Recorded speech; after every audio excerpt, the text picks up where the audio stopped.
Ladies and gentlemen, at this time it is my distinct honor to be able to introduce today's keynote speaker. As many of you know, East Tennessee State University, and specifically this region of our country, we are very blessed to have amazing support from senior military leaders. To have the caliber of officer with the distinguished military career of Lieutenant General Gainey literally just over the mountains presents a special opportunity to provide invaluable insights to our future officers in pursuit of their chosen profession. Lieutenant General Kathleen M. Gainey retired from Cyprus International in January 2017. Previously, she served in the United States Army for more than 35 years as an American soldier, retiring in December of 2013. Kathleen Gainey received her commission as a second lieutenant through ROTC in 1978 after graduating from Old Dominion University in Norfolk, Virginia, with a Bachelor of Science degree in special education. Later, she attended Babson College in Wellesley, Massachusetts, to complete her Master's in Business Administration in Contract Management and Procurement. Her military education includes the Army Command and General Staff College, Army Contracting Course, and the Army War College. Her recent assignments include Deputy Commander, United States Army Transportation Command, where she led the command through a major strategic review and period of increasing forces in Afghanistan and decreasing forces in Iraq. General Gainey also served as the Director of Logistics for the Chairman of the Joint Chiefs of Staff. Here she led a review of the dependency of contractors on the battlefield, updated guidance and equipment divestiture for the departure of forces from Iraq, and established an interagency logistics council. Her coalition experiences include an assignment to the multinational force Iraq as the Director of Resource and Sustainment. Her joint experiences include 3 tours at the United States Transportation Command, Director of Distribution for the Defense Logistics Agency, and Joint Staff Director of Logistics. Lieutenant General Gainey's other assignments include Chief Container Freight Branch, Military Ocean Terminal Bay Area, MTMC Western Area in Oakland, California, Program Analyst, United States Armament, Munitions, and Chemical Command in Rock Island, Illinois, Executive Officer, 2nd Area Support Group, 22nd Support Command, S2 and S3, 702nd Transportation Battalion in Saudi Arabia, Division Transportation Officer, 24th Infantry Division, Mechanized in Fort Stewart, Georgia, Special Assistant to the Chief of Staff of the Army, Washington, D.C., Chief Joint Operations Division, United States Transportation Command, Scott Air Force Base, Illinois, Director, Force Projection and Distribution, Office of the Deputy Chief of Staff, G4 in Washington, D.C., Deputy Chief of Staff, Resources and Sustainment, Multinational Force Iraq, Operation Iraqi Freedom, and Director for Logistics, J4, the Joint Staff. She wears, amongst a lot of other badges, the Army Staff and the Joint Staff Identification Badge. General Gainey received numerous awards and recognitions, including receiving the 2004 Distinguished Alumni Award from Old Dominion University, and in 2011 she was awarded the Federal Computer Weekly's Federal 100 Award. In 2013, she was inducted into the Women of Distinction by the Missouri Athletic Club and received the National Defense Transportation Association's Department of Defense Distinguished Service Award for 2011 through 2013. It is my distinct honor to introduce Lieutenant General Kathleen Gainey.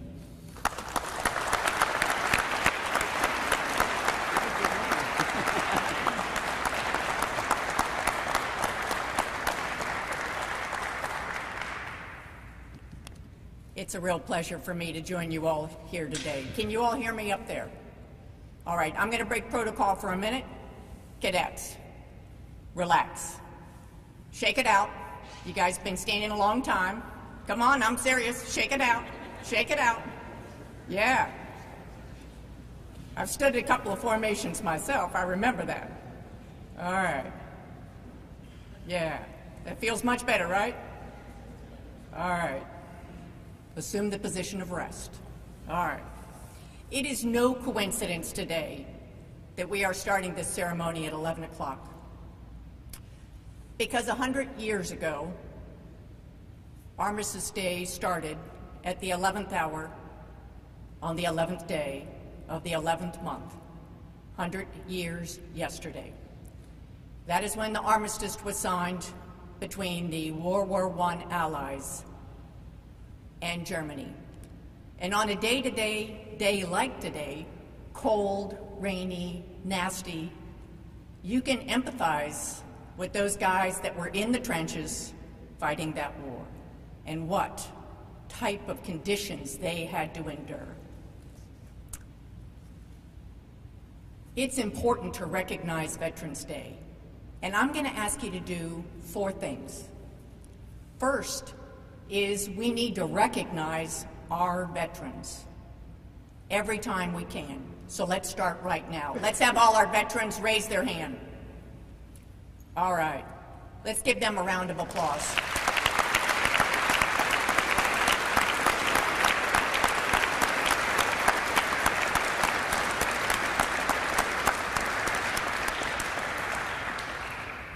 We all like to be thanked, right?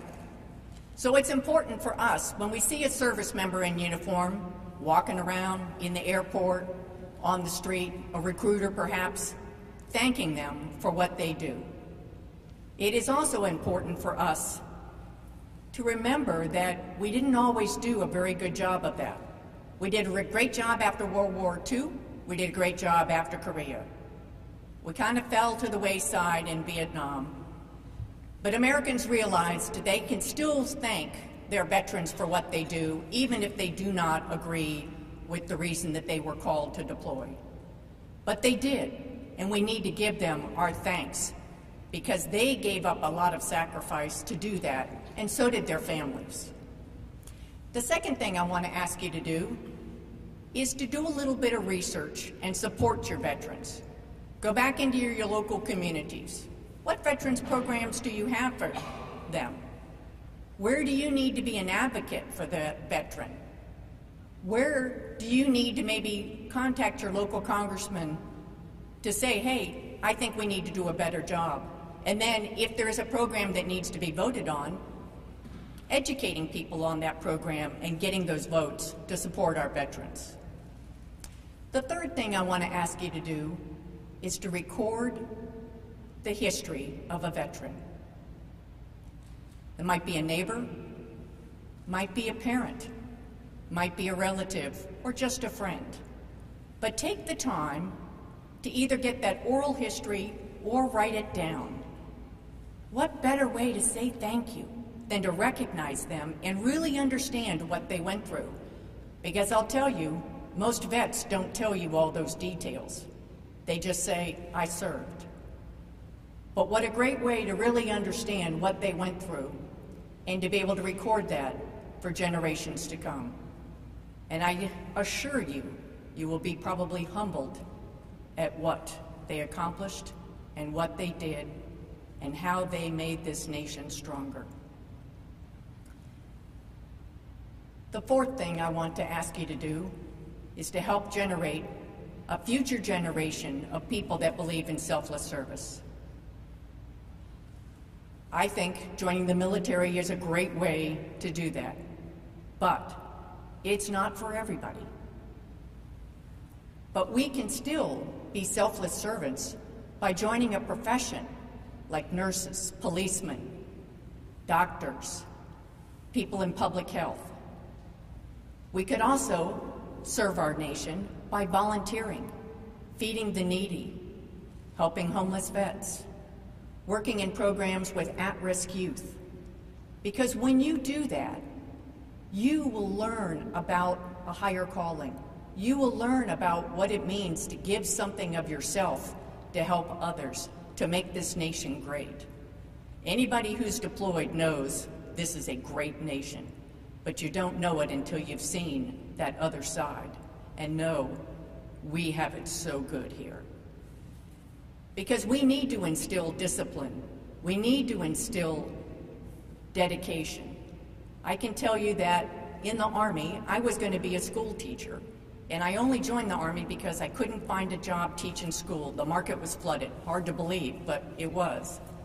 And I was just coming in for 3 years. And I ended up staying because I just kept having fun and learning stuff and being challenged.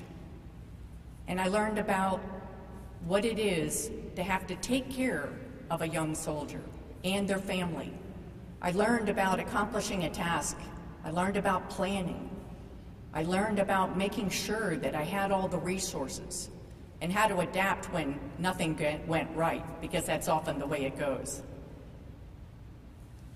By volunteering or working in a service-related organization, our young people today can learn those same things.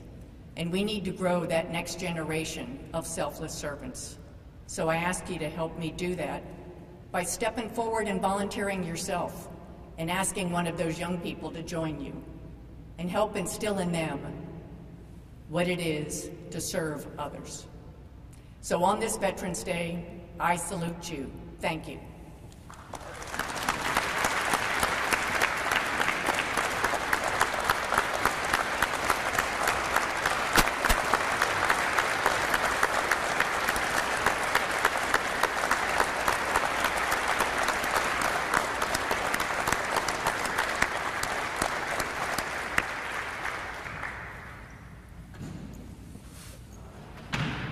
Now that you sat down, ladies and gentlemen, please stand while the cadets of the Army Reserve Officer Training Corps Honor Guard place the wreath in front of our nation's colors.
Order. Arms. Ready. Base. Forward. March. All one. March.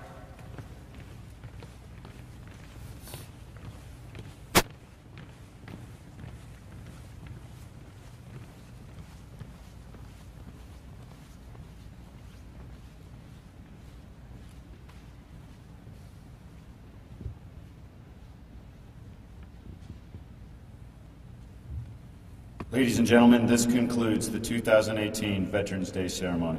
Thank you very much for attending and supporting our veterans.